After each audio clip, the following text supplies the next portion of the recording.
Welcome back, friends. Today is Friday, and you know what that means. It is Workforce Development Friday. So I'm really excited to share with you something today that I say all the time in my professional life and my personal life. But I want to share with you 5 powerful ways to work smarter, not harder. We seem to live in a world where we work harder and never have any time to ourselves. Our free time seems to be taken up by work, and we constantly run ourselves into a state of exhaustion. Does that sound familiar to anyone? You can train yourself, however, to work smarter, not harder. You can find efficiency in the smallest of changes. So, we're going to look at this together on how we can manage and streamline our workload to ensure a maximum impact with minimum effort. So, how do we learn to work smarter, not harder? The first attribute I want to share with you is don't be afraid to delegate. There is absolutely no shame whatsoever in sharing your workload. If at any point you feel overwhelmed, consider the benefits of delegating different parts of your workload. And this can apply at home and in your professional setting. It will boost productivity while also allowing you to streamline your work and maximize your output.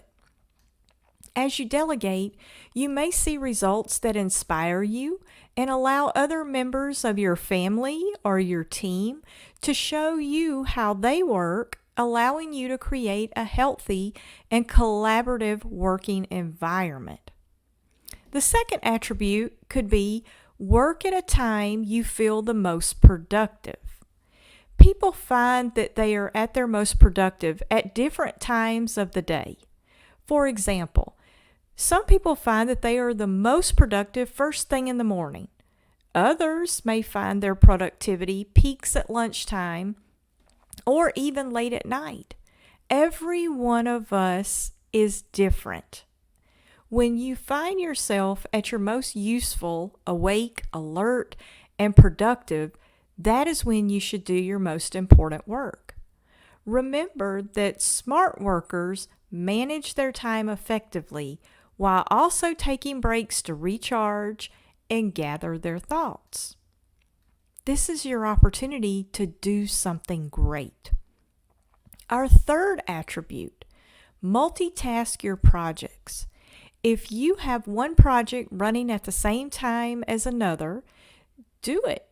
For example, you may be able to delegate a few tasks to other members of your family or to your team in your professional setting.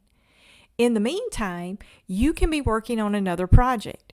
You could rely on the opportunity to send those emails that can be answered quickly before you do your work, or take breaks to prioritize different areas of your workload.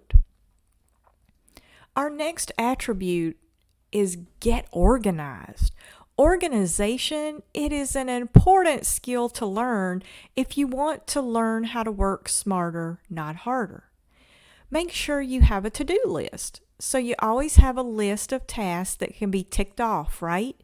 Not only will this allow you to be more organized, but it will allow you to see a sense of achievement and progression as you work through those tasks. Make sure you only do as much work as necessary. If you don't get paid any extra after you clock off, ensure that the after-hours work you do is recognized and appreciated.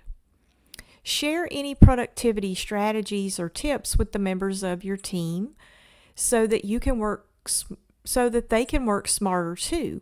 If you see a window of productivity, make sure you grab it and use it as much as you can. And our final attribute is be efficient.